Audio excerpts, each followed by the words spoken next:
Oxford Bookworms, Stage 3. A Christmas Carol by Charles Dickens, retold by Claire West, read by Charles Collingwood. Cassette 1, Side 1.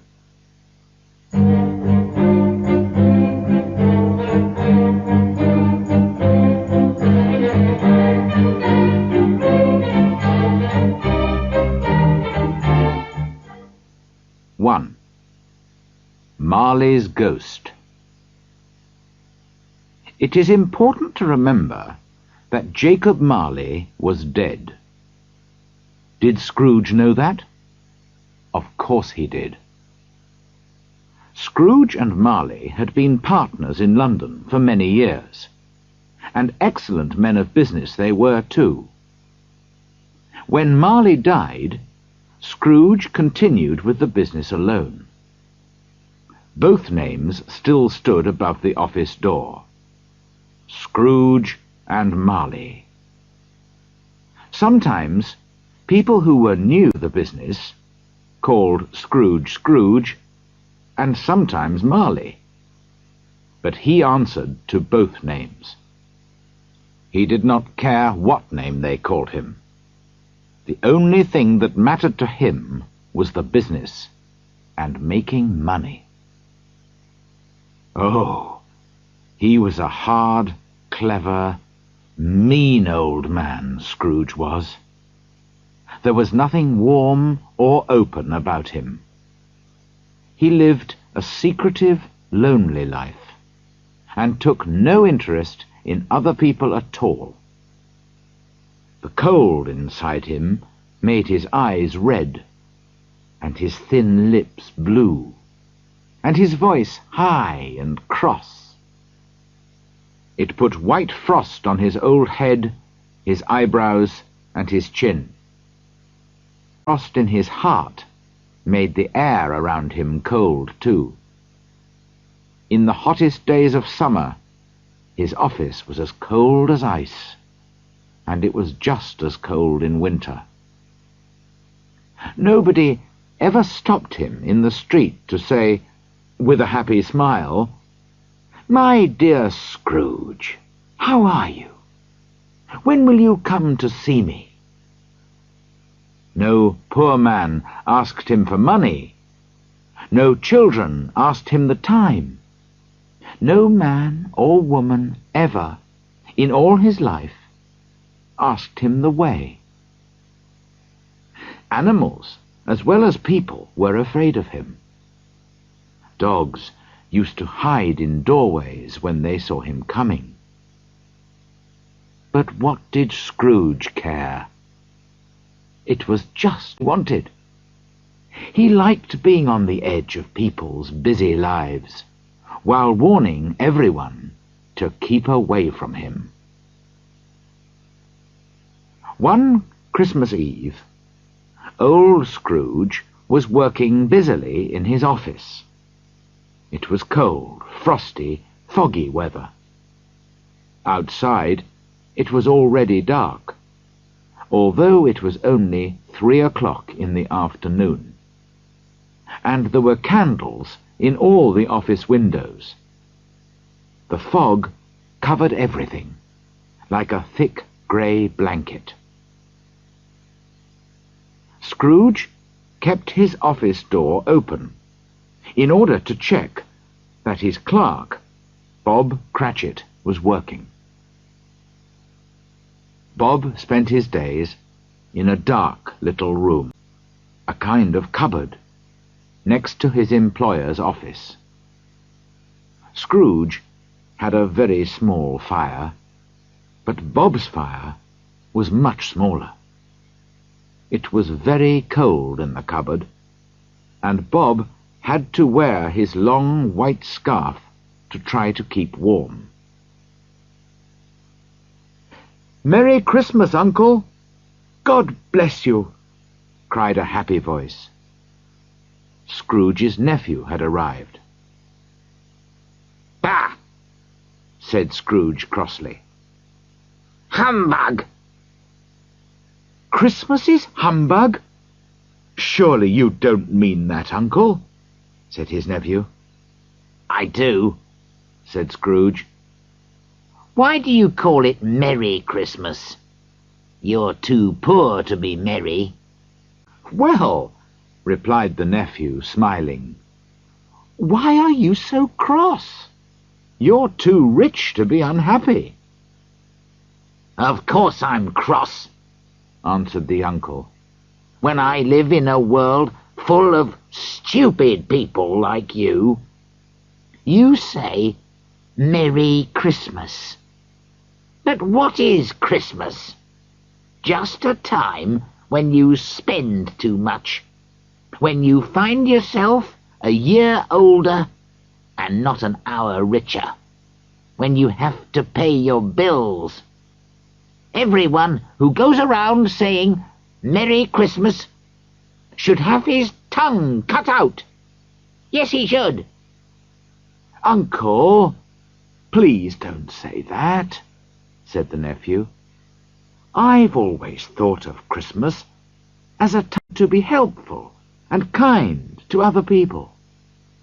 It's the only time of the year when men and women open their hearts freely to each other. And so, Uncle, although I've never made any money from it, I think Christmas has been, and will be, a good time for me. And I say, God bless Christmas." Bob, in the cupboard, agreed loudly without thinking. He immediately realized his mistake and went quickly back to his work. But Scrooge had heard him. "If I hear another sound from you," said Scrooge, "you'll lose your job." "Don't be angry with him, Uncle," said the nephew. "Come and have dinner with us tomorrow." "Dinner with you? I'll see you dead first." "But why won't you come? Why?" "Because Christmas is humbug. Good afternoon." "I want nothing from you. I ask nothing of you. Why can't we be friends?" "Good afternoon," said Scrooge. "I am sorry, with all my heart, to find you like this. I have never wanted to argue with you, but I came to see you and invite you because it's Christmas. And so I'll say, a Merry Christmas, Uncle." "Good afternoon," said Scrooge. "And a Happy New Year." "Good afternoon," said Scrooge. His nephew left the room without an angry word, stopping only to wish Bob Cratchit a Merry Christmas. Then 2 other gentlemen came in. They were large, round, comfortable-looking men with books and papers in their hands. "This is Scrooge and Marley's, I think," said one of them, looking at the papers that he was carrying. "Am I speaking to Mr. Scrooge or Mr. Marley?" "Mr. Marley is dead," Scrooge replied. "He died 7 years ago today, on Christmas Eve." "I'm sure that you are just as kind to the poor as your partner," said the gentleman, smiling. What was true was that Scrooge was just as mean as Marley, and Marley had been just as mean as Scrooge. "At this happy time of year, Mr. Scrooge," the gentleman went on, taking up his pen, "we should help poor people who have no food or clothes or homes." "Are there no prisons?" asked Scrooge coldly. "Plenty of prisons," said the gentleman. "And the workhouses, where poor people can live and work? Are they still open?" Yes, they are, I'm sorry to say. I'm happy to hear it, said Scrooge. I thought, from what you said at first, that perhaps these useful places were closed for some reason. But some of us feel, replied the gentleman, that these places don't offer enough to poor people. We're hoping to give some meat and drink, and wood for a fire, to people who need all these things. This is a time when we should all be able to enjoy ourselves. How much will you give, sir? Nothing, Scrooge replied.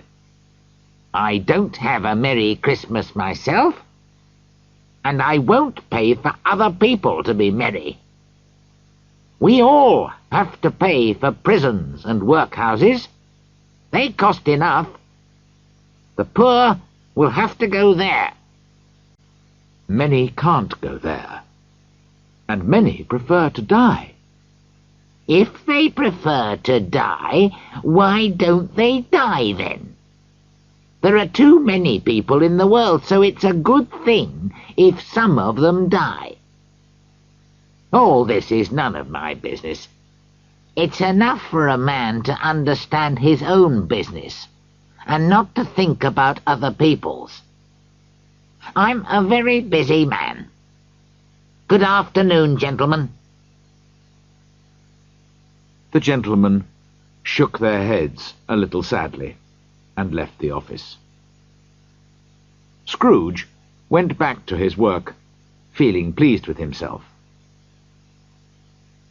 Now the fog was at its thickest outside, and the cold was biting.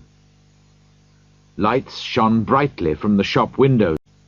People were hurrying here and there, rich and poor alike, to buy what they needed for tomorrow's Christmas dinner. At last it was time to close the office. Scrooge got up slowly from his desk. Bob was waiting for this moment, and he immediately put on his hat. You'll want a holiday all day tomorrow, I suppose, said Scrooge.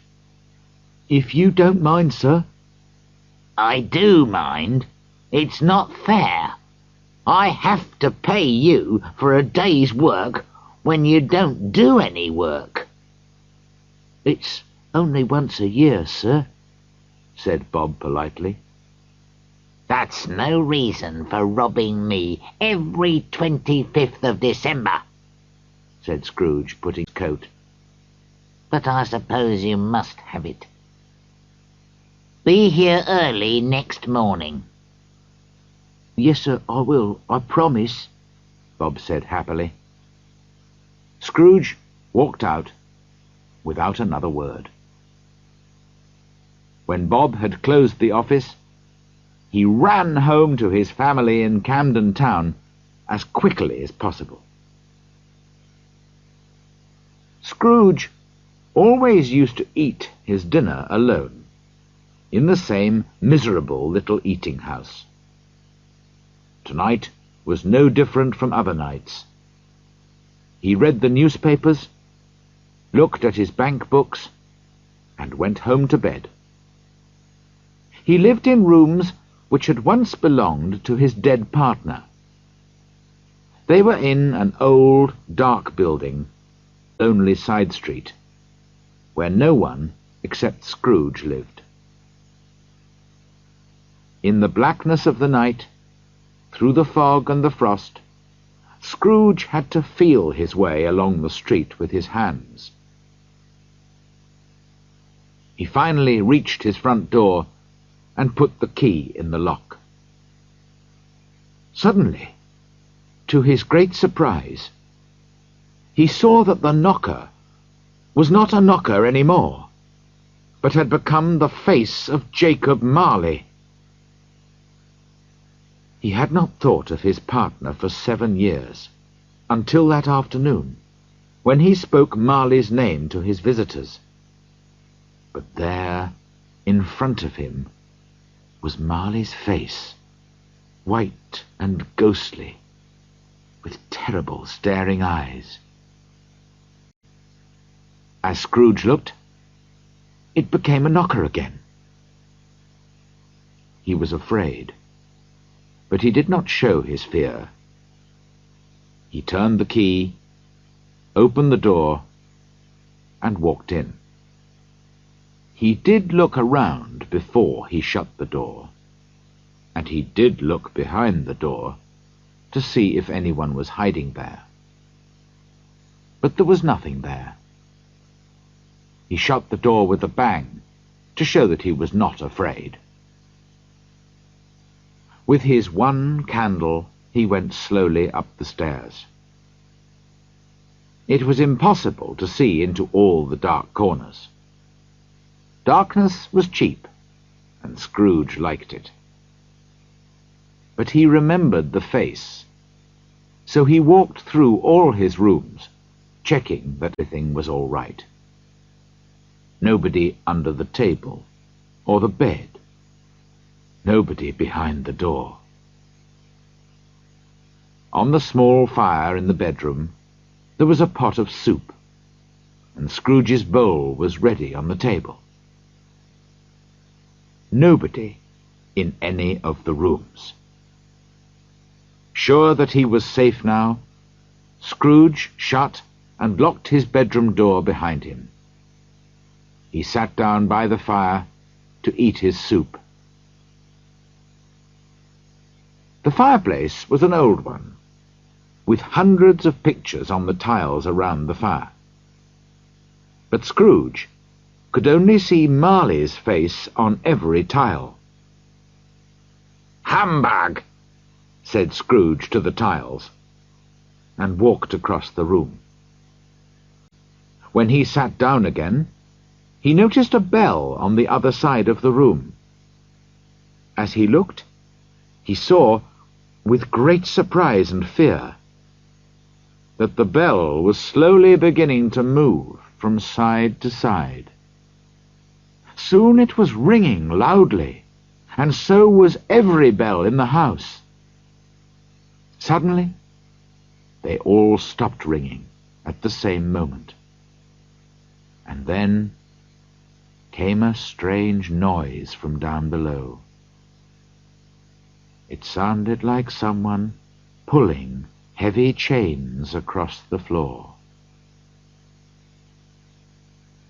Scrooge remembered hearing that ghosts in old houses sometimes pulled chains behind them. Then a door below opened with a crash, and the noise started coming up the stairs. It was coming towards his door. "It's humbug still!" cried Scrooge. But the colour left his face when, without stopping, it came straight through the heavy locked door and appeared in front of him. It was Marley's ghost. Scrooge could see right through its body. Around its middle was a long chain, which had money boxes, keys, bank books, and heavy purses on it. The ghost's death-cold eyes stared fixedly at Scrooge. "Well?" said Scrooge, trying to pretend that nothing strange was happening. "What do you want? And who are you?" "In life I was your partner, Jacob Marley." "It's humbug, I tell you," said Scrooge. "There are no ghosts." But when he said this, the ghost gave a terrible cry and shook its chain in a very frightening way. At once Scrooge fell on the ground in great fear, crying, "Yes, yes, you are real. I see that now. Why have you come? Why do ghosts come back from the dead? Tell me, Jacob. The spirit of every man who does not help other people in life has to travel endlessly through the world after his death. We have to carry the chains that we made for ourselves in our lifetime. Do you, Ebenezer Scrooge, recognize my chain? It is very like the one that you wear. Scrooge looked around him, but could see no chain. Jacob, he said, please tell me more. I cannot help you much, Ebenezer. I cannot rest. I cannot stay anywhere for long. I have been dead for 7 years, and all that time I've been traveling on the wings of the wind. No peace, no rest for me in death, because I was never good or kind in life. But you were always a good man of business, Jacob, said Scrooge, who was now beginning to worry about his own life. Business, cried the ghost miserably. Why didn't I think of people as my business? I thought only about making money, not about being kind and helpful to other people. Listen to me, Ebenezer. I am here tonight to warn you. You still have a chance to save yourself from what has happened to me. 3 spirits will come to visit you. The first tomorrow at 1 o'clock. The second at the same time the next night. And the third at midnight the following night. You will not see me any more, and for your own peace after death, remember what I have told you. The spirit walked slowly backwards to the window, which began to open. When the ghost reached the window, it held up its hand, and Scrooge listened. He could hear a noise of sad crying in the air. The spirit began to cry too, and it moved out into the frosty, dark night to join the others. Scrooge ran to the window. Outside, the air was full of spirits, all wearing chains like Marley's ghost, all crying miserably as they realized, too late, the terrible mistakes that they had made in their lives. Little by little, the spirits and their voices disappeared into the fog and the darkness, and the night was silent again. Scrooge closed the window and checked his bedroom door. It was still locked. He started to say, "Humbug," but stopped suddenly. Perhaps because he was very tired, or because it was late, he went straight to bed without taking off his clothes, and fell asleep immediately.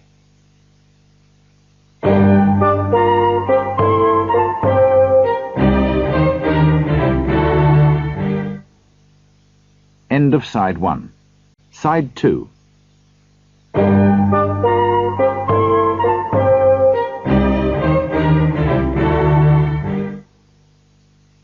2. The first of the three spirits. When Scrooge woke up, it was very dark in the room. He heard the church clock start striking, and listened to see what the time was. To his great surprise, the heavy bell went on striking up to 12, then stopped. 12 o'clock? It was past 2 in the morning when he had gone to bed. The clock must be wrong. He looked at his watch. It said 12 o'clock too. Have I slept all day? Is it the next night already? Scrooge asked himself. Or has something happened to the sun? Perhaps it's midday, not midnight. But that's impossible. He climbed out of bed and felt his way to the window.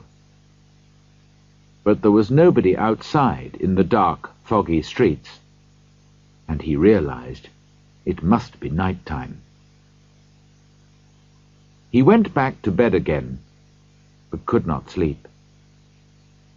He was worried because he could not understand what was happening. Was Marley's ghost a dream? He wondered.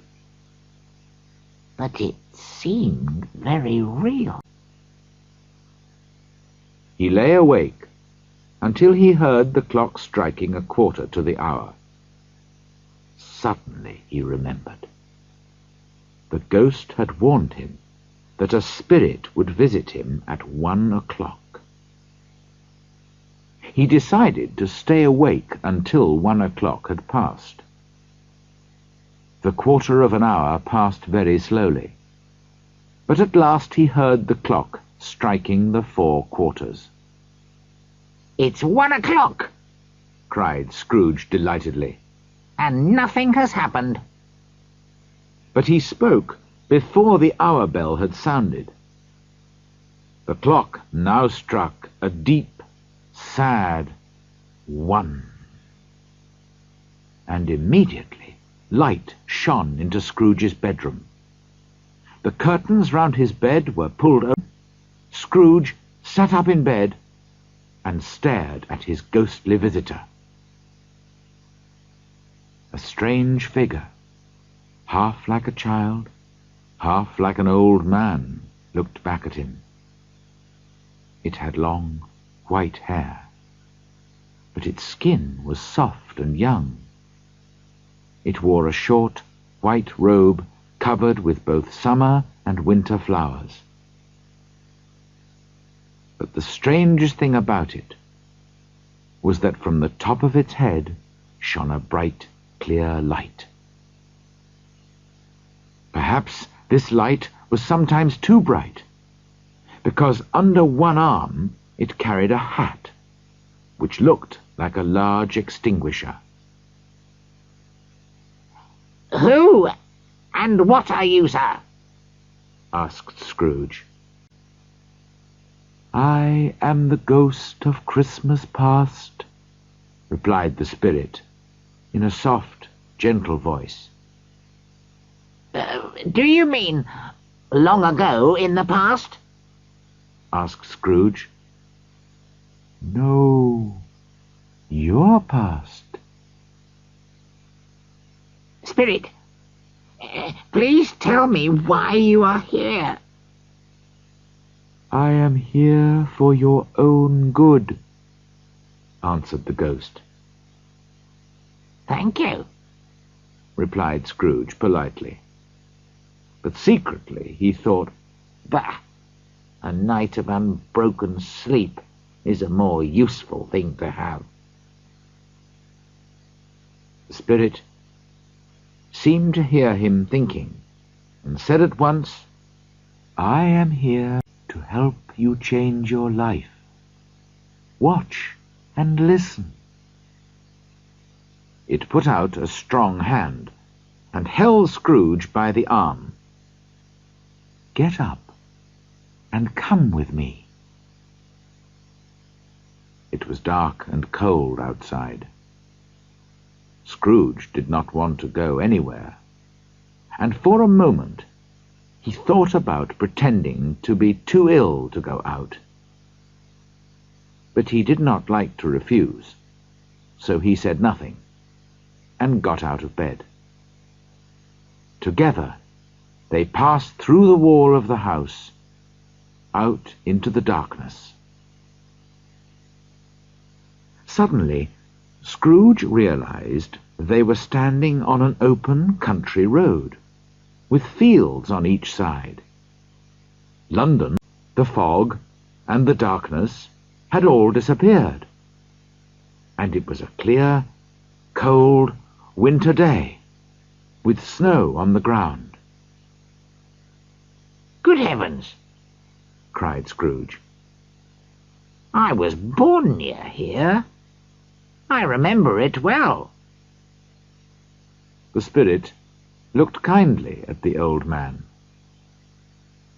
"How strange that you've forgotten it for so many years. What is that on your face? Are you crying?" Scrooge put a hand over his eyes. "It's nothing. I've got a cold, that's all. Take me where you want, Spirit." Scrooge recognized every field, post, and tree as they walked along the road towards a little market town. All around them were young schoolboys on horses and in farmers' carts, laughing and wishing each other a Merry Christmas as they travelled to their homes for the Christmas holiday. "They are only shadows from the past," said the spirit. "They cannot see us." Scrooge knew and named all of them. Why was he so delighted to see them? Why did his cold heart beat faster when they went past, shouting, "Merry Christmas"? What was Merry Christmas to Scrooge? What good had it ever done to him? "Not everyone has left the school," said the ghost. "There is one lonely child there still. One child whose friends have all gone." "I know," said Scrooge. And now he was crying openly. They turned into a smaller road, and soon came to the school. Inside, in the long, cold, silent classroom, a lonely boy sat reading near a small fire. When he saw his poor, forgotten past self, Scrooge sat down at one of the desks, put his head in his hands, and cried. "Poor boy. I wish... But it's too late now." "What's the matter?" asked the spirit. "There was a boy singing Christmas carols at my door yesterday. I'm sorry I didn't give him anything, that's all." The ghost smiled and lifted its hand, saying, "Let's see another past Christmas." The schoolroom became darker and dirtier. There was the young Scrooge again, a little older and bigger than before. He was not reading this time, but was walking up and down, looking very unhappy. The door opened, and a little girl, much younger than him, came running in. Putting her arms round his neck, she said lovingly to him, "I've come to bring you home, dear brother. Father is so much kinder than he used to be. The other day I asked him if you could come home, and he said yes. And we're going to spend Christmas together and have the merriest time." She was laughing delightedly as she began to pull him towards the door. They went out happily together, hand in hand. "What a warm heart she had," said the ghost. "You're right," said Scrooge.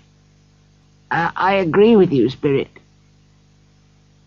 "She married, I understand," continued the ghost, "and had children, I think, before she died." "One child," answered Scrooge. "True," said the ghost. "Your nephew." Scrooge did not answer at once. "Yes," he said at last. Now the school had disappeared, and they were in the middle of a busy town, with shadowy crowds and carts all around them. Here it was Christmas time again, but it was evening, and there were lights in the shops and streets. The ghost stopped at an office door. "Do you know this place, Scrooge?" he asked. "Know it?" cried Scrooge. "Why, I was a clerk here." They went in, and when they saw a large, kind-looking old gentleman sitting at a high desk, Scrooge cried excitedly, "Good heavens! It's old Fezziwig! God bless him! It's Fezziwig alive again!" Old Fezziwig put down his pen and looked at the clock. Fastening his coat buttons over his fat stomach, he started laughing as he called out in a rich, deep, happy voice, "Ebenezer! Dick! 7 o'clock! No more work tonight. It's Christmas Eve, remember." The young Scrooge hurried in with another clerk. "That's Dick Wilkins," said Scrooge quietly to the ghost. "He always liked me. Oh dear, poor Dick." Together, the two young clerks put away all the pens and papers, and following Fezziwig's orders, cleared all the furniture away from the centre of the room. In came a fiddler. In came Mrs. Fezziwig, fat and smiling. In came the 3 Fezziwig daughters, sweet and pretty. In came the 6 young men who were in love with them. In came the cook with her young man, the milkman. In came the boy from next door, with the girl from the house opposite. In they came, some quietly, some noisily, but all happy because it was Christmas Eve. The fiddler started playing, and away all went in the dance, 20 pairs at the same time, round and round, down the middle and up again. When they were all tired, old Fezziwig cried out, "Well done! Now, have something to eat and drink." There was cake, and hot meat, and bread, and cold meat, and fruit, and all kinds of drinks, on a long table near the door. And after they had eaten, they danced again.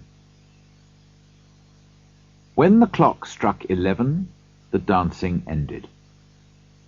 Mr. and Mrs. Fezziwig stood by the door, shaking hands with each person as he or she went out, and wishing him or her a Merry Christmas. During this time, Scrooge had thought of nothing except what was happening in front of his eyes. He remembered and enjoyed it all with the greatest delight. But when the dancing came to an end, he realized that the ghost was looking at him. The light on the spirit's head was burning very clearly. "It seems easy enough to amuse these childish people," said the ghost. "It was nothing much that Fezziwig did, was it? After all, he only spent a few pounds on food and drink and paying the fiddler." "It isn't a question of money," replied Scrooge warmly. He was speaking like the young man he used to be, not the old man he was now. "No, Spirit. You see, our employer can make us happy or sad. His words, his looks, all these things are so important. The happiness that he gives is just as valuable as money." He suddenly stopped speaking when he felt the spirit watching him closely. "What's the matter?" asked the ghost. Nothing," said Scrooge. "just that I'd like to be able to say a word or two to my clerk now." Now Scrooge could see himself again. He was older now, and it was clear that he was beginning to show an unhealthy interest in money. His eyes were restless, and his mouth looked thin and mean. He was not alone, but was sitting beside a lovely young girl. The light that shone brightly from the ghost of Christmas past showed that she was crying. "I know it doesn't matter very much to you," she said softly. "You care about gold more than you care about me. Perhaps I shouldn't be sad. Money will give you the happiness that I wanted to give you." "But I haven't changed towards you, have I?" "You have changed. We promised to marry a long time ago, when we were both poor and happy to be poor.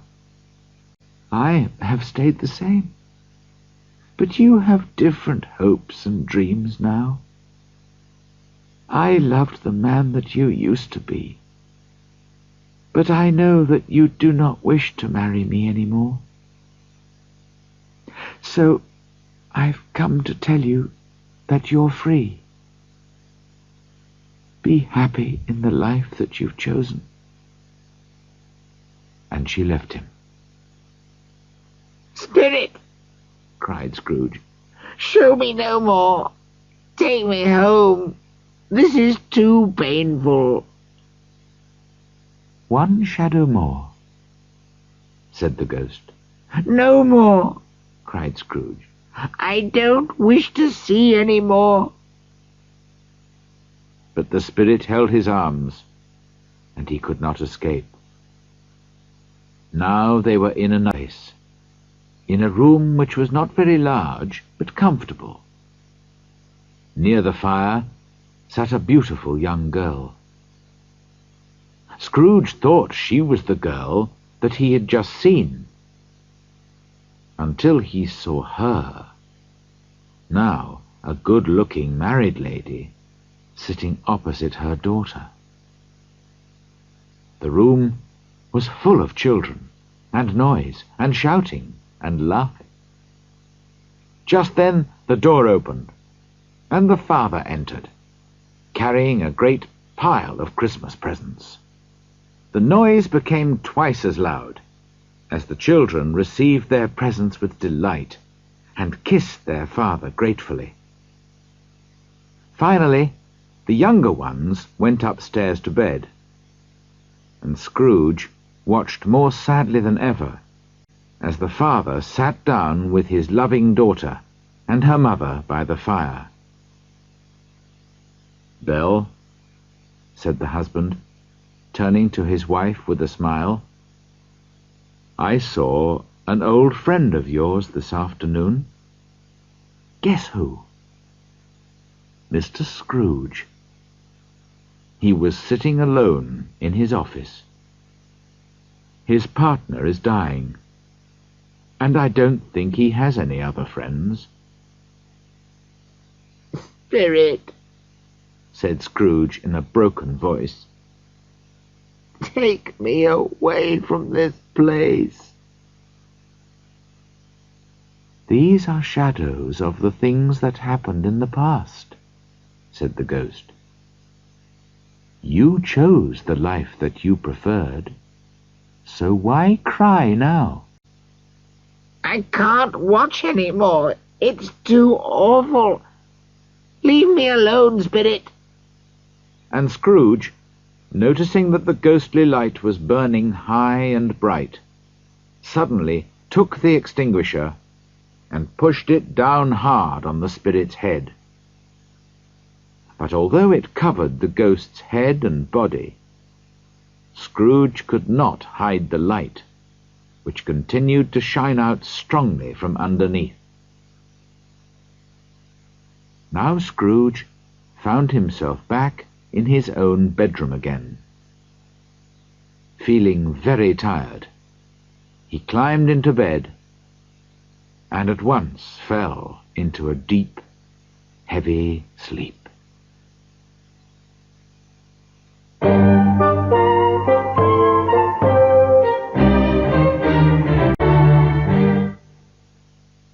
End of Side 2. Cassette 2, Side 1.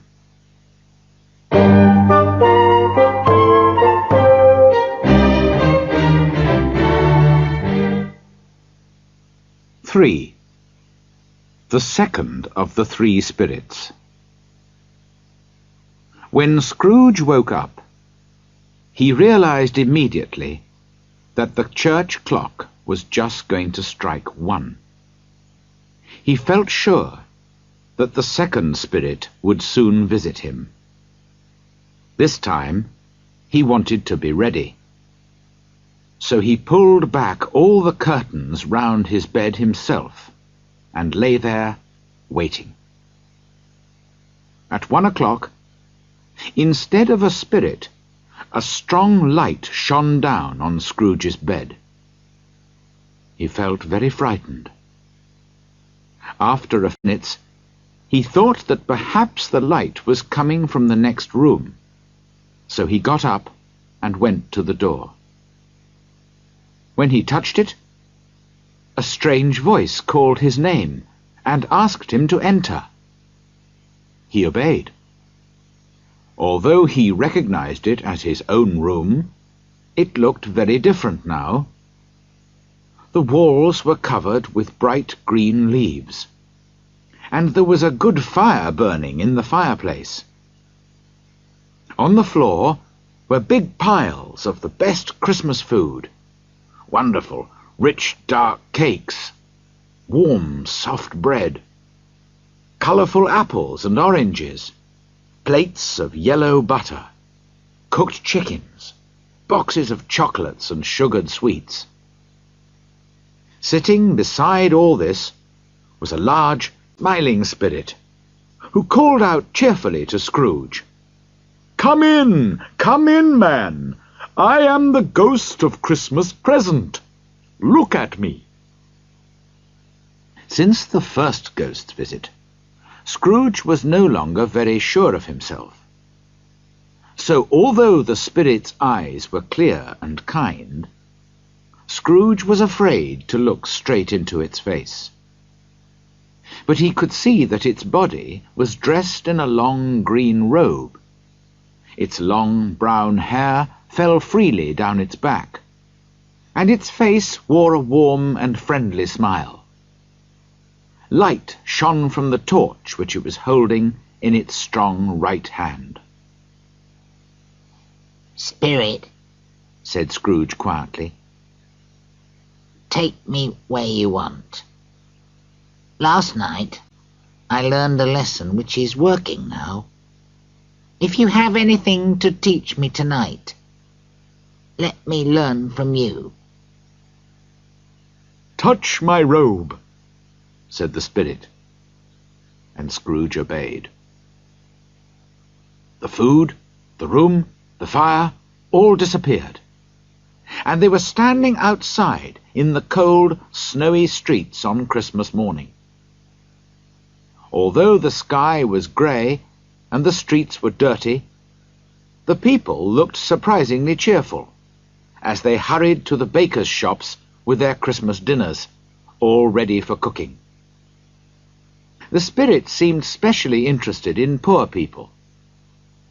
He stood with Scrooge in a baker's doorway and held his torch over the dinners as they were carried past him. Sometimes, when he saw people pushing each other or getting angry, he lifted his torch over their heads, and immediately they became kinder, or stopped arguing. "Because it's Christmas," they told each other. "What does your torch do, spirit?" asked Scrooge. "It gives a special taste to people's dinners on this day," answered the spirit. "Why do you use it most on poor people?" said Scrooge. "Because poor people need it most," was the reply. They went on through London, and came to the small house where Scrooge's clerk lived. Here the spirit smiled, and held his torch high over the door. Inside, Bob Cratchit's wife and seconder Belinda, in their everyday dresses, but looking clean and pretty, were putting plates on the table for their Christmas dinner. Bob's son Peter was helping to cook the potatoes, and two smaller Cratchits, a boy and a girl, were running round excitedly. Just then the eldest daughter, Martha, arrived home from work. "Here's Martha, Mother," cried the two young Cratchits happily. "We're having a really big chicken for dinner, Martha." In fact, it was only a small chicken, but it seemed large to the excited children. "My dear, how late you are," said Mrs. Cratchit, kissing her daughter several times. "We were so busy yesterday, Mother," replied the girl. "That's why we didn't finish until this morning." "Well, never mind, now that you're here. God bless you. Sit down by the fire, my dear." "No, no, Father's coming," cried the two young Cratchits. "Hide, Martha, hide." So Martha hid herself, and in came Bob, in his thin coat and long white scarf, with his son Tiny Tim in his arms. Poor Tiny Tim. He had not walked since he was born, and although he could pull himself and his thin little legs along with the help of a wooden crutch, he was not strong enough to travel far alone. "Why, where's Martha?" cried Bob, looking round. "Not coming," said Mrs. Cratchit. "Not coming?" repeated Bob, his cheerful smile disappearing. "Not coming on Christmas Day?" But Martha didn't like to worry her father for a minute, so she ran out from behind the door and kissed him, while the two young Cratchits showed Tiny Tim the chicken, now ready to eat. Scrooge and the spirit watched as the family sat down to eat. It was a poor enough meal, but to them it seemed wonderful, and they ate every bit of it. "It's the best chicken I've ever tasted," said Bob, smiling round at his family, who, with their mouths full, all agreed. And then the most exciting moment of the day.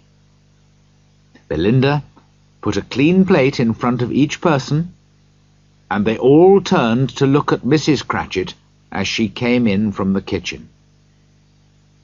Her face was hot from her morning's work, but she was smiling happily as she carried in the Christmas pudding in its little circle of blue fire. Oh, it was a wonderful pudding. They were all delighted with it. "It's your greatest success in all the years that we've been married, my dear," said Bob. "Well, I did wonder how much fruit to put in it," said his wife. "But yes, it's a good one." And she laughed, just like a young girl. Nobody said that it was a very small pudding for a large family. Nobody even thought it. No Cratchit ever said or thought things like that. At last, when they had finished their meal, the children cleared the table and washed the plates. Then they all sat round the fire, eating apples and oranges. There was a large bowl of fruit and sugar and hot water, and something a little stronger. But only 3 people could drink at the same time, because the family only owned 2 glasses and a cup. But this did not worry the Cratchits at all. Now Bob lifted his glass and said, "A Merry Christmas to us all, my dears. God bless us." The family repeated his wish, and Tiny Tim said, last of all, "God bless us, everyone." He sat very close to his father, on a small chair. Bob held his son's thin little hand in his own. The boy had a special place in his father's heart. "Spirit," said Scrooge, with an interest that he had never felt before, "tell me if Tiny Tim will live." In the future, I see an empty chair by the fire, with a crutch beside it. If these shadows do not change, the child will die. "No, no," said Scrooge. "Oh, no, kind it. Say that he will live." If his life does not change soon, he will die before next Christmas. What does that matter? There are too many people in the world, so it's a good thing if some of them die." Scrooge was ashamed and sad to hear his own words spoken by the spirit. But he lifted his head when he heard his name. "Mr. Scrooge," said Bob, "let's drink to Mr. Scrooge, whose money has paid for this meal." "His money?" said Mrs. Cratchit angrily. "What can we buy with his 15 shillings a week? Why should we drink to the health of a hateful, hard, unfeeling, mean old man like Scrooge?" "My dear," said Bob gently, "remember, it's Christmas." "Well, Bob, I'll drink to his health, only because of you, and because it's Christmas. Long life to Mr. Scrooge. A Merry Christmas and a Happy New Year to him. He'll be very merry and very happy, I'm sure." When the children heard Scrooge's name, a dark shadow came over their happiness for a while, and they were quiet and a little sad. But 5 minutes later they were talking and laughing and telling stories, 10 times merrier than before. They were not a good-looking or well-dressed family, but they were happy and grateful and loved each other. As they disappeared in the light of the spirit's torch, Scrooge could not take his eyes off them, especially Tiny Tim. By this time it was getting dark and snowing heavily. The spirit took Scrooge into many houses where fires were burning cheerfully and food was cooking, and people were merrily welcoming their friends and families into their homes. The ghost was delighted to see all this excitement, and made sure that he lifted his torch over every poor family to give them more fun and better food and greater happiness. Then the spirit took Scrooge away from the busy capital to a wild, lonely place in the country, where no trees grew. Here they visited a small stone house, a long way from any town or village, where an old man and woman were singing Christmas carols with their children and grandchildren. The spirit did not stay long here, but told Scrooge to hold his robe again. "Where are we going? Not up in the air, surely?" And Scrooge, terribly frightened, looked down as they flew over the land and then over the sea. It was stormy, windy weather, and the waves crashed violently underneath them. The spirit took Scrooge to a lighthouse built on a lonely rock several miles from land. A light was kept burning at the top, in order to warn sailors to keep away from the dangerous rocks. 2 men lived here, in this cold, unfriendly place, far away from their families, but the spirit smiled to see them shake hands, wish each other a Merry Christmas, and sing a carol together in front of their fire. Again the spirit and Scrooge flew on, and together they landed on a ship in the middle of the sea. Here, every man, although many miles from home, had a kind word for his friend, or thought warmly of his family, because it was Christmas. It was a great surprise to Scrooge, while listening to the noise of the wind and waves, to hear a happy laugh. He recognized it as his nephew's, and found himself, with the smiling spirit beside him, in his nephew's bright, warm sitting room. When Scrooge's nephew laughed, everybody who was with him wanted to laugh too. He had that kind of laugh. And at that moment, his very pretty wife and several of his friends were laughing with him. "He said that Christmas was humbug! Ha ha ha!" cried Scrooge's nephew. "That's very bad of him, Fred," said his wife. "He's a strange old man," said Scrooge's nephew, "but I'm sorry for him. His money is no use to him, you see. He isn't at all happy or comfortable, although he's rich. It's sad to think of him sitting alone in his cold room. And so I'm going to invite him every Christmas.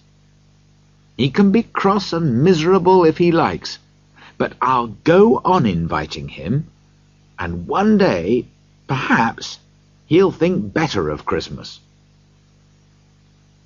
After tea, the cheerful little group sang songs and played music.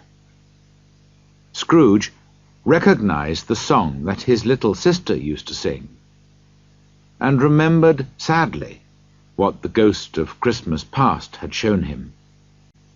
Later, the friends played guessing games, and Scrooge joined in the games with delight. Nobody except the spirit could hear him, but he often guessed the right answer. "It's time to go now," said the ghost, smiling at the old man's childish excitement. "No, Spirit, please. Let me stay a little longer. Look, they're playing a new game." It was a game called Yes and No, in which Scrooge's nephew had to think of something, and the others had to ask questions to discover what it was. The only possible answers were yes or no. Scrooge heard that Fred was thinking of a live animal, a wild animal, sometimes an angry animal, which lived in London and walked in the streets. Every time he answered a question, Fred could not stop himself laughing. At last, his wife's dark, pretty sister started laughing too. I know what it is, Fred. I know," she cried out. "It's your Uncle Scrooge." Everyone laughed until they cried. What a wonderful game! What a clever idea of Fred's! But at last Fred dried his eyes and said, "We've been very merry because of him, so I think we should drink to his health. Here's to Uncle Scrooge. A Merry Christmas and a Happy New Year to the old man. Uncle Scrooge! To Uncle Scrooge!" they all cried, cheerfully lifting their glasses. Uncle Scrooge wanted to thank them, but the spirit hurried him away. The ghost seemed much older now. His brown hair had become grey. "Are spirits' lives so short?" asked Scrooge. "My life in this world ends at midnight tonight. Listen, it's 1:15 now." The church clock was striking the 3/4. "Excuse me for asking, Spirit," said Scrooge, "but what are those and their faces strange things near your foot?" "Oh, man, look here," said the spirit sadly, and brought out from under his robe 2 ghostly figures, a boy and a girl. They were thin and poorly dressed, with cold, mean eyes and dry yellow skin, and their faces showed only a frightening and murderous hate. Scrooge had never seen anything so terrible or so sad. "These miserable children are man's," said the spirit. "The boy is crime, the girl is need. They will destroy man if nothing is done about them." "Can't anyone help them?" cried Scrooge. "Are there no prisons?" said the spirit, turning on Scrooge for the last time with his own words. "Are there no workhouses?" The clock struck 12. Scrooge looked, but could no longer see the ghost or the children. He was alone again.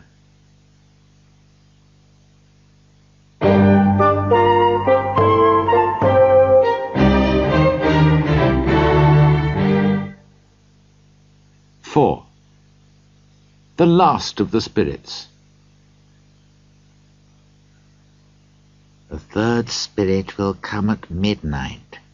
Scrooge suddenly remembered the words of Jacob Marley's ghost, and lifting his eyes, saw a spirit, all in black, coming slowly towards him.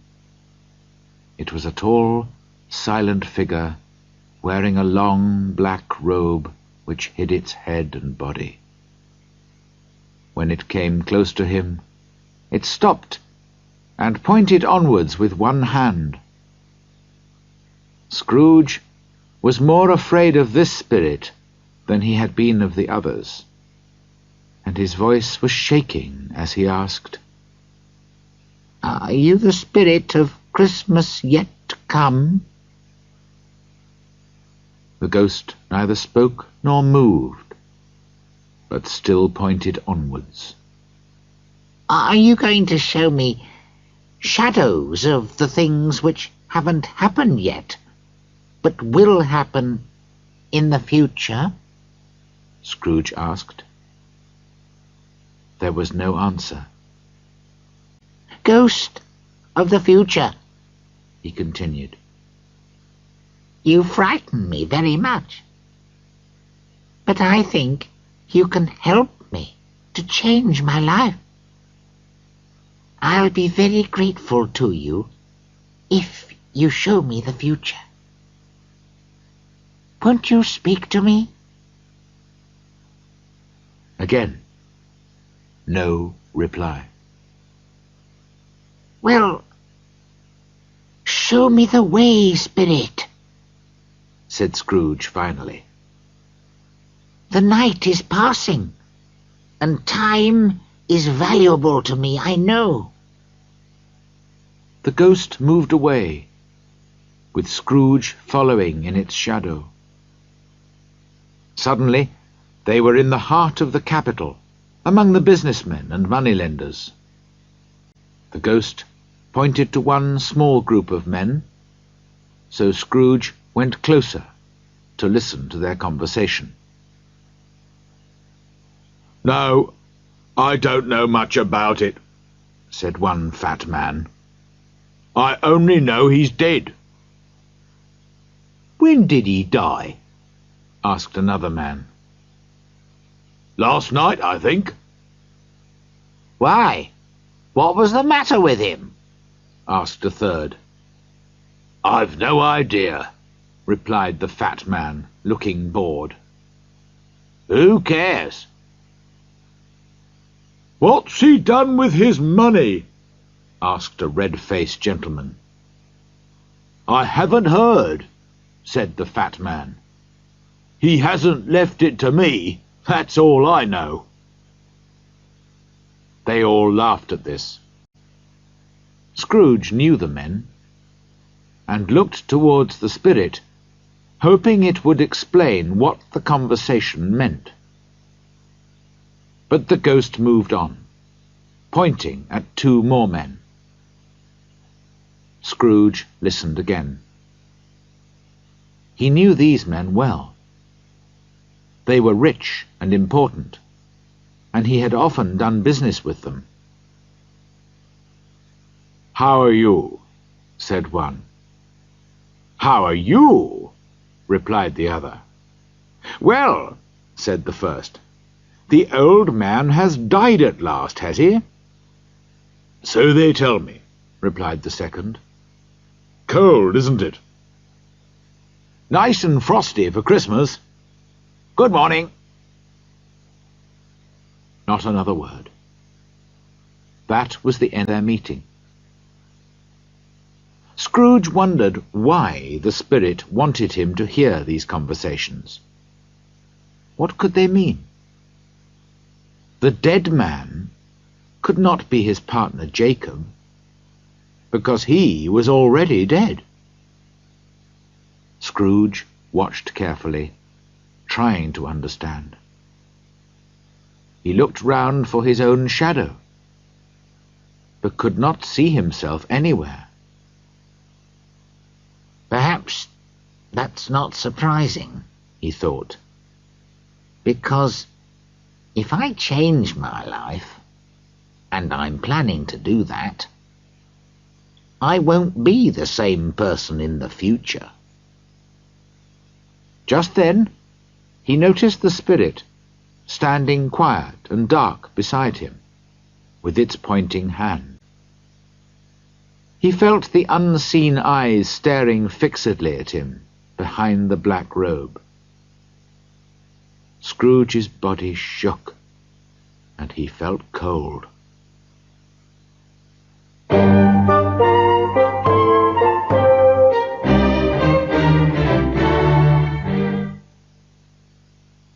End of Side 1. Side 2.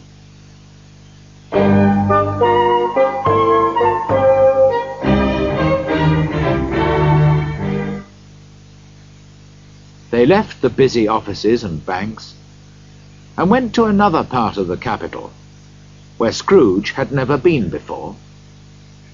The streets were narrow and dirty, the houses miserably poor, the people unwashed and half-dressed. Down one street there was a small shop, where an old man was sitting waiting for customers. His business was buying old furniture or clothes and selling them again to the poorest people in London. As Scrooge and the spirit watched, 3 women arrived at the shop door at the same time, each carrying a large bundle. They looked very surprised and a little ashamed to see each other. Suddenly, they all started laughing. "Ladies, you couldn't find a better place to meet," said Joe, the old man, getting up. "Now, come inside and show me what you've got to sell." Inside, the first woman put her bundle on the table and said, "I don't care if everybody knows where this comes from. We all have to take care of ourselves. He always did." "That's right," agreed the second woman. "Very true," agreed the third. "Does a dead man need these things?" continued the first woman. "And why was he so mean while he was alive? We all worked for him, didn't we? Cleaned his house, washed his clothes, cooked his soup. And what did we get? 3 shillings a week. It's no surprise that he died alone, with no friends around him." "You never spoke a truer word," said the second. "He was a bad man. We all know that," said the third. "Now, what have we here?" said old Joe, opening the women's bundles. "Buttons, pencils, boots, silver spoons, some excellent bed curtains, blankets, and a very good shirt," he added, feeling the fine cotton. "Yes, it was his best," said the first woman. "They put it on him after he died. But he doesn't need it now that he's dead. And the blankets and bed curtains, he doesn't need them either." "You took the shirt off a dead body and the blankets and curtains off his bed while he was lying there? Well, well," said Joe, shaking his head. "Here's your money." And he counted out several shillings into the women's hands. "Ha ha ha!"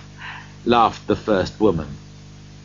"He frightened everyone away when he was alive, and we've made money out of him now that he's dead. Ha ha ha!" Scrooge felt sick and angry at the same time. "Spirit," he said, "I see now. I could be that unhappy man. Good heavens, what's this?" Joe and the women had disappeared, and Scrooge was standing in a dark room. Opposite him was a bed with no blankets or curtains. A light shone down from above onto the body of a dead man, covered with a sheet. "How sad," thought Scrooge. To die with no friends or family around him. To lie in an empty room with no candles or flowers and robbed of his clothes. To know that nobody loves him because he loved nobody in his life. Money can't buy a happy life or a peaceful death. He looked at the spirit, whose hand was pointing at the man's covered head. It would be easy to lift the sheet and see who the man was. But for some reason, Scrooge could not do it. Spirit, he said, this is a terrible place. Let's go. Still the ghost's unmoving finger pointed at the man's head. I understand you, but I can't look at him, Spirit. I can't, said Scrooge wildly. If there's anyone in this town who feels anything at this man's death, show that person to me, please. For a moment, the spirit lifted its dark robe like a wing and showed Scrooge a room where a mother and her children were sitting. The young woman kept looking at the clock, and when her husband arrived, she hurried to meet him. What is the news? She asked him worriedly. Is it good or bad? There is still hope, Caroline, he replied. How can there be hope?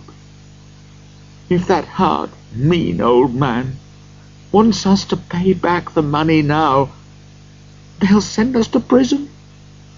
We haven't got enough to pay him. He is dead, Caroline, answered her husband. If anyone dies, God for that, cried the young woman from her heart. The next moment, she realized what she had said. Oh, I didn't mean that. I'm sorry if anyone dies. Perhaps the person who inherits his business will give us more time to pay the money back. And we'll have the money by then. Tonight, we can sleep well, Caroline. So, Spirit, said Scrooge in a broken voice, you can show me only happiness at this man's death. It frightens me, Spirit. Show me, please, that there can be at a death. The ghost took him silently through the streets to poor Bob Cratchit's house. The room seemed strangely quiet.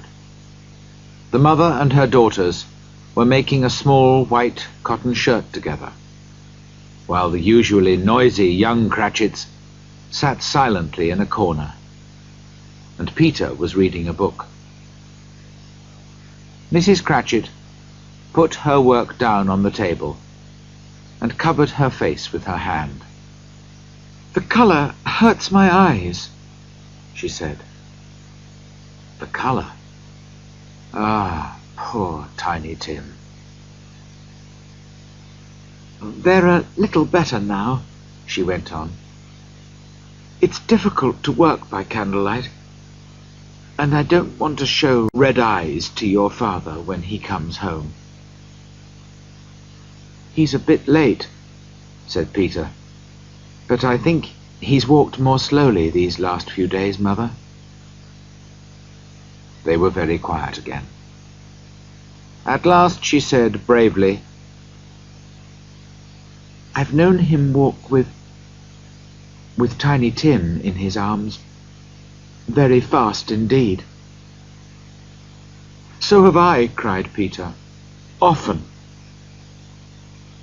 But he was very light to carry, and your father loved him so much. And there's your father at the door now." She got up quickly to kiss Bob as he came in. He looked tired and thin, and needed his long scarf, poor man. Martha took boots and scarf off, and Belinda brought him his tea, and the little Cratchits sat close to him. He was very cheerful with all of them, and was pleased with the little shirt that his wife and daughters were making. "It'll be ready long before Sunday, won't it?" he said. "Sunday? You went there today then, Bob?" asked his wife. "Yes, my dear." "You'd love to see it. It's a beautiful green place." "But you'll see it often." "I promised him that we would go there every Sunday." "My little child," cried Bob, hiding his face in his hands. He loved the boy very much. He went upstairs to the quiet bedroom where the child lay.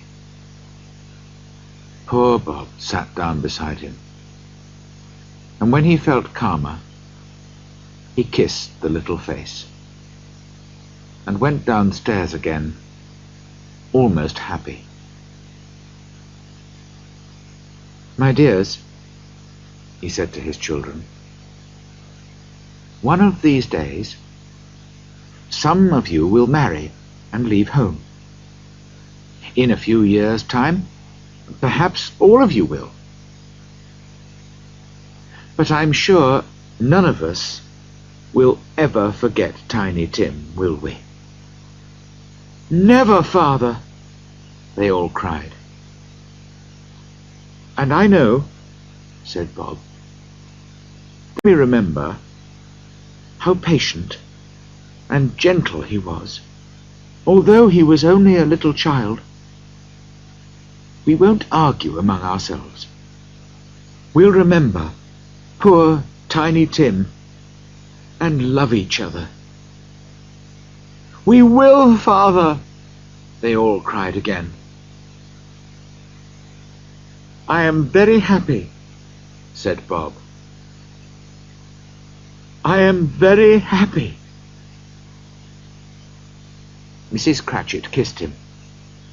His daughters kissed him. The 2 young Cratchits kissed him, and he and Peter shook hands. "Tiny Tim, your goodness lives on in your family." "Spirit," said Scrooge, "I know you will leave me soon. Tell me who that dead man on the bed was." No answer came in words, but the ghost of Christmas yet to come took Scrooge through the streets of London again. "Wait a moment," said Scrooge. "we're passing my office. Let me see how I shall look in the future." The spirit stopped. Its hand was pointing away from the office, but Scrooge hurried up to the window and looked in. It was an office still, but not his. The furniture was not the same, and the figure in the chair was not himself. The ghost continued to point onwards, and Scrooge followed. Reached a church, and entered the churchyard.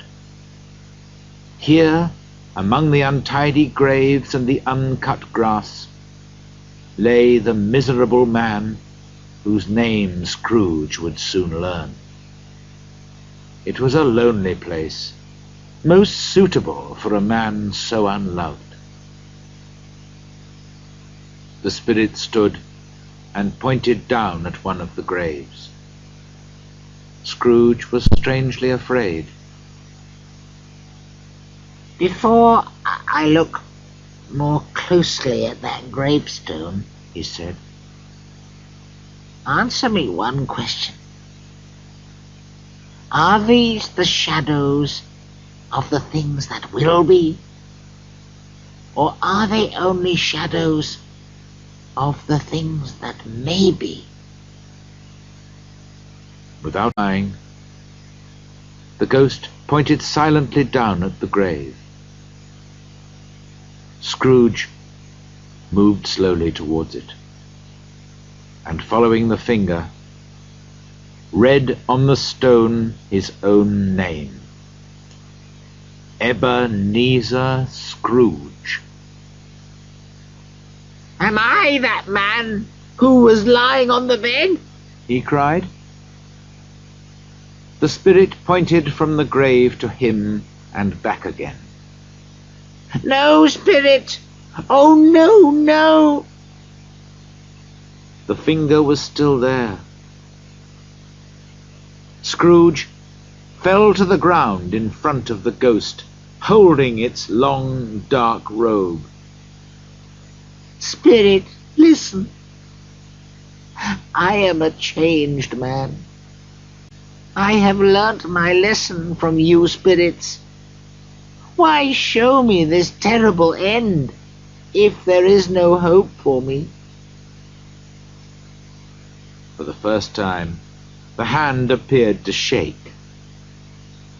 "Good spirit, tell me that my future will change if I change my life now."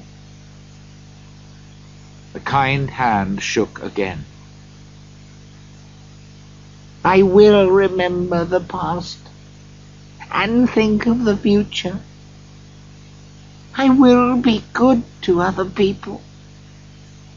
I will keep Christmas in my heart and will try to be kind and cheerful and merry every day. Oh, tell me I can clean away the writing on this stone." Wildly he caught the ghostly hand and held it for a moment. But the spirit was stronger than him and pulled its hand away. Just then Scrooge noticed that something strange was happening to the spirit. It was getting smaller and smaller, and suddenly it became a bedpost.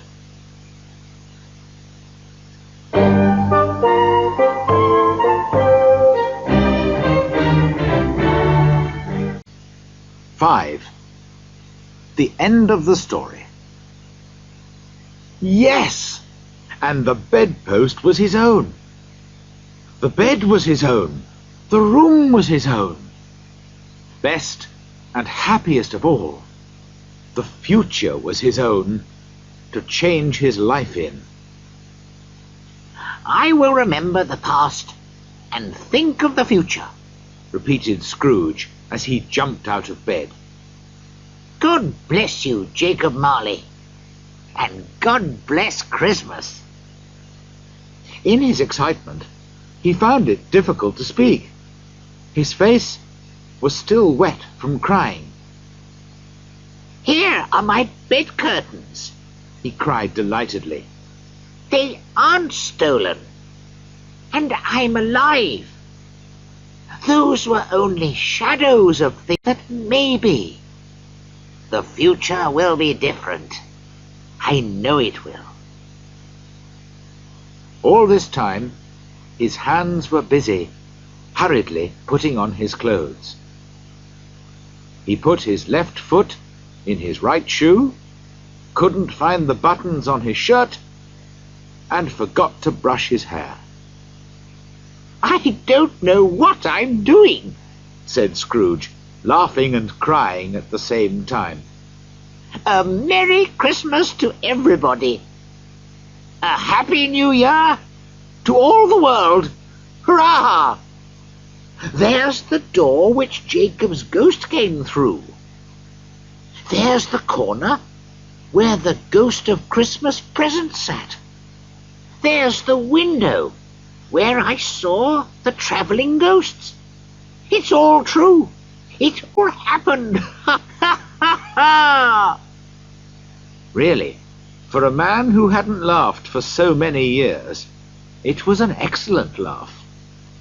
The father of a long line of excellent laughs.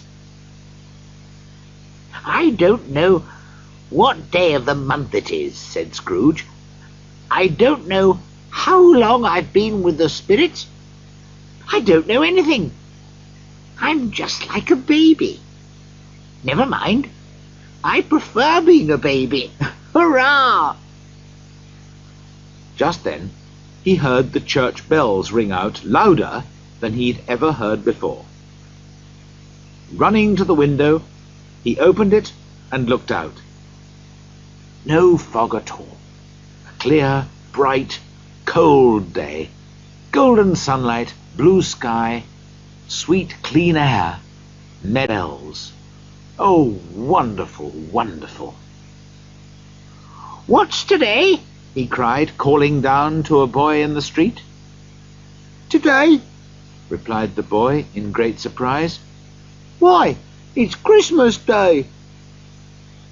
So I haven't missed it, thought Scrooge. The spirits have done it all in one night. He called down to the boy again. Hello, young man. Do you know the meat shop at the corner of the next street? Of course I do, replied the boy. What an intelligent boy, said Scrooge. Do you know if they've sold the big turkey that was in the shop window yesterday? What, the one as big as me? Asked the boy. What a delightful boy, said Scrooge. It's wonderful talking to him. Yes, that's the one. It's still there in the window, said the boy. Is it? Said Scrooge. Well, go and buy it. You don't mean it, cried the boy. I do. I'm serious. Go and buy it, and tell the man to bring it back here. Come back with the man, and I'll give you a shilling. Come back in less than 5 minutes, and I'll give you 3 shillings. The boy went off like a bullet from a gun. I'll send the turkey to Bob Cratchit's, laughed Scrooge. He'll never know who sent it. It's twice as big as Tiny Tim. He went on laughing as he wrote Bob's address, gave it to the man with the turkey, and paid for a taxi because the turkey was much too heavy to carry all the way to Camden Town. Now he finished dressing and went out into the streets wearing his best clothes. The town was full of happy, busy people, and Scrooge smiled at all of them. 3 or 4 men said cheerfully to him, "Good morning, sir, and a Merry Christmas to you." Scrooge thought these were the best sounds that he had ever heard. As he was walking, he suddenly noticed one of the comfortable-looking gentlemen who had come to his office to ask for money for the poor. Scrooge went straight up to him, took the old gentleman by both hands, and said, My dear sir, how are you? A Merry Christmas to you, sir. "Mr. Scrooge?" asked the gentleman, surprised. Yes, that's my name. I'm very sorry for what I said to you when you visited me yesterday. Will you please... And he spoke very quietly in the gentleman's ear. "Good heavens!" cried the gentleman. "My dear Mr. Scrooge, are you serious?" I am. Not a shilling less. I must tell you, I haven't given anything to anyone for years. "My dear sir," said the gentleman, shaking hands with him, "I don't know how to thank you for—" Don't say anything, please, replied Scrooge. "Will you come and see me tomorrow about it?" "I will," cried the old gentleman happily. "Thank you, and God bless you," said Scrooge. He went to church, and watched the people, and gave children money for sweets, and discovered that he had never been so happy in his life. In the afternoon, he went to his nephew's house. He passed the door several times before he was brave enough to knock. But at last he did it, and was taken into the sitting room, where Fred and his pretty wife were waiting for their friends to arrive for dinner. "Fred," said Scrooge, "it's your Uncle Scrooge. I've come to dinner. Will you let me stay, Fred?" Let him stay? Fred almost shook his uncle's arm off. Scrooge felt at home in 5 minutes. Nothing could be merrier. And what a wonderful dinner they had. Wonderful party, wonderful games, wonderful happiness. But he was early at the office next morning. Oh, he was there early. He wanted to catch Bob Cratchit arriving late. And he did. The clock struck 9. No Bob. 1:15. No Bob. He was 18.5 minutes late when he finally hurried in. Scrooge was sitting with his office door open. "Hello," said Scrooge in his old, hard voice. "What do you mean by coming here so late?" "I'm very sorry, sir. I am late. It's only once a year. We were rather merry yesterday, sir." "Now, I'll tell you what, my friend," said Scrooge. "I'm not going to have this any longer. And so," he continued, Jumping off his chair and shaking Bob's hand, "I'm going to pay you twice as much." Bob's face went white. For a second or two, he thought that Scrooge had gone crazy. "A Merry Christmas, Bob," said Scrooge. And it was clear that he meant it. "A merrier Christmas, Bob, than I've given you for a long time. I'm going to pay you well and help you with your family.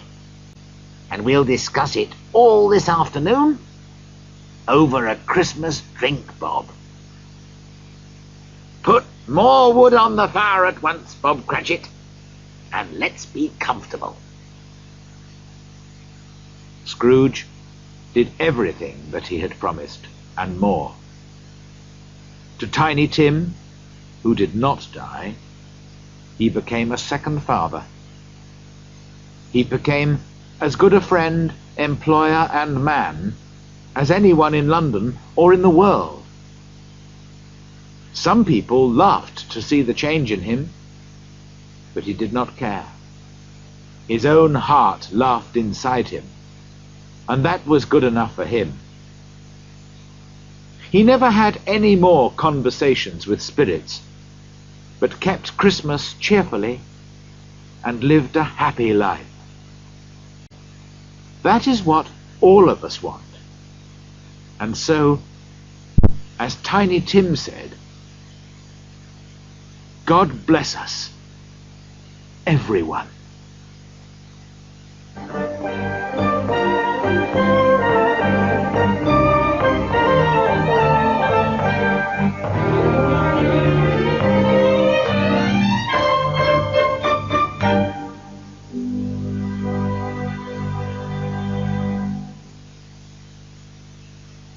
End of Side 2.